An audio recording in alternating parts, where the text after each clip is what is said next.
आपके साथ आनंदमयी। राजनीतिक गलियारों की बड़ी घमासान।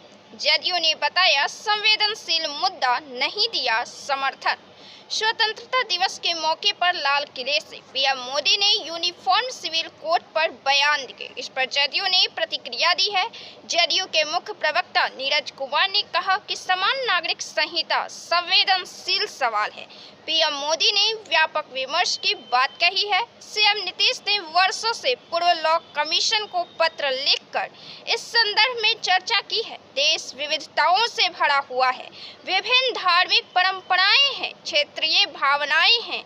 ऐसी स्थिति में जो स्टेक होल्डर्स हैं उनके बीच आम सहमति बननी चाहिए। एक व्यापक विमर्श की बुनियाद पर ही ऐसे संवेदनशील सवाल का समाधान किया जाना संभव है। स्मृति के अध्यक्ष बनने से रचेगा इतिहास। आपको बता दें कि राजनीतिक पार्टी के हलकों में चर्चा है कि इस बार कोई महिला, दलित या ओबीसी समुदाय से आने वाले नेता को पार्टी की कमान सौंपी जा सकती है। ऐसे में अमेठी से चुनाव हारने वाली स्मृति ईरानी का नाम भी आगे चल रहा है। माना जा रहा है कि वे अध्यक्ष पद की दौड़ में बनी हुई हैं। अगर ऐसा होता है तो जनसंघ या फिर भारतीय जनता पार्टी के इतिहास में यह पहली बार होगा जब पार्टी की कमान किसी महिला नेता को सौंपी जाएगी।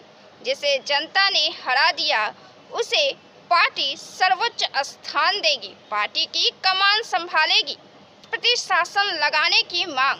राष्ट्रपति शासन लगाने की मांग। सोशल मीडिया पर लोग पश्चिम बंगाल में राष्ट्रपति शासन लगाने की मांग कर रहे हैं। लोगों का कहना है कि पश्चिम बंगाल में कानून व्यवस्था का राज खत्म हो गया है। राज्य की ममता बनर्जी सरकार पश्चिम बंगाल वासियों को सुरक्षा दे पाने में नाकाम साबित हो रही है। मालूम हो कि कोलकाता रेप केस मामले में ममता बनर्जी को बीजेपी के साथ साथ विपक्षी कांग्रेस और अन्य दलों की भी आलोचनाओं का सामना करना पड़ रहा है। कांग्रेस से क्यों डर गए उद्धव ठाकरे? चुनाव से पहले मांग लिए गारंटी। उद्धव सेना ने तो कांग्रेस और शरद पवार गुट की एनसीपी से एक गारंटी की ही मांग कर दी है। उद्धव सेना का कहना है कि चुनाव में उतरने से पहले ही इस बात को तय कर लिया जाए कि यदि महाविकास अघाड़ी सत्ता तक पहुंचता है तो फिर मुख्यमंत्री उद्धव ठाकरे ही होंगे। वे 2019 में मुख्यमंत्री बने थे और सरकार को कांग्रेस एवं एनसीपी ने समर्थन दिया था। पीएम अपनी ऊर्जा विपक्ष को टारगेट करने में लगाते हैं। संजय सिंह ने प्रधानमंत्री मोदी पर अटैक किया। आप नेता ने आरोप लगाते हुए कहा, भाषण में जो मैंने सुना कि वो पूरा ऊर्जा विपक्ष को टारगेट करने पर लगाते हैं। एक आध दिन तो बख्श देना चाहिए। सद में गोलियां देते हैं, रैलियां करते हैं तो गालियां देते हैं। भारत के प्रधानमंत्री 24 घंटे इतने ज्यादा नफरतों से भरे हुए हैं कि वो देश की तरक्की के बारे में सोच ही नहीं पाते हैं। आप सांसद ने कहा उनका एक ही मकसद है, विपक्ष को आरोपित करो और उन्हें गालियां दो। अफसोसजनक बात यह है कि आज का भाषण प्रधानमंत्री का भाषण नहीं था। जैसे मालूम पड़ता है कि किसी नफरतों से भरे हुए व्यक्ति का भाषण था। सरकार का यह कोई मुद्दा नहीं। बिहार के बाहुबली नेता अनंत सिंह को AK-47 के मामले में हाई कोर्ट से बरी किए जाने पर विजय सिन्हा ने कहा कि यह कोई सरकार का विषय नहीं है, यह संवैधानिक संस्था का विषय है। संवैधानिक संस्था के निर्णय पर कोई टीका टिप्पणी नहीं करता। कुछ लोगों की मानसिकता रहती है कि संवैधानिक संस्था जब जमानत देती है तो ढोल बजाते हैं, जब जेल भेजती है तो वे हल्ला करके धरना प्रदर्शन करते हैं। विपक्ष नेता को पीछे बैठाना करोड़ों जनता का अपमान।